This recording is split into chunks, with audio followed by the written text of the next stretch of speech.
Sa ibang balita, kine-question ng Commission on Audit ang Philippine Navy kaugnay ng mga binili nitong gasolina at langis na nagkakahalaga ng halos 700 milyong piso. Tanong ng COA, bakit nagbayad na agad ang Philippine Navy gayong hindi pa kompletong na ide-deliver ang kanilang mga order hanggang ngayon?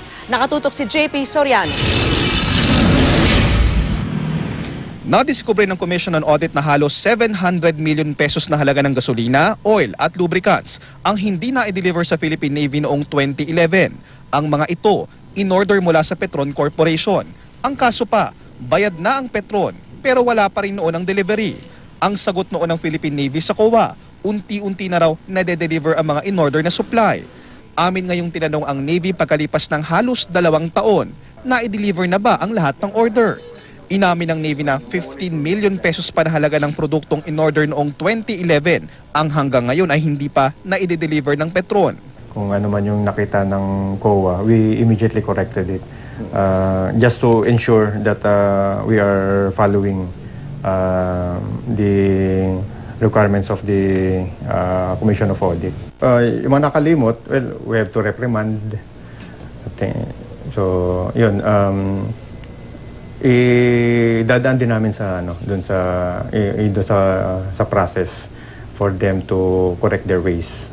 Hinahanap din ng COA ang patunay na na-i-deliver na nga ang hinahanap na supplies. Hindi pa raw ito na isusumite sa kanila.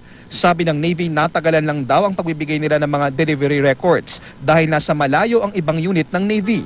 Gayunpaman, tanong ng COA bakit binayaran agad ng Navy ang mga in-order na supply kahit wala pa ito sa kanila, bagay na labag sa batas. At bakit daw bumili pa rin sa Petron ang Naval Logistics Center gayong wala itong approved na kontrata? Sabi ng Navy, minsan kailangan nilang bumili ng petrolyo ng ura-urada, lalo na sa panahon ng kalamidad tulad ng bagyo.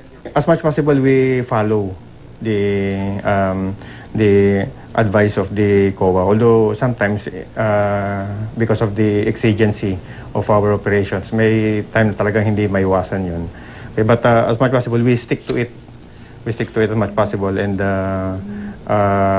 lessen those kind of cash advances, except for only during emergency situations. Sinusubukan pa rin ng GMA News na makuha ang panig ng Petron Corporation, pero hanggang ngayon wala pa rin silang sagot tungkol dito. JP Soriano, nakatutok, 24 oras. Tulad nga ng sinabi ni JP, sinika po namin kunin na pahayag ng Petron pero wala pa silang tugon. Nangako silang magbibigay na pahayag ukol dito sa lalong madaling panahon.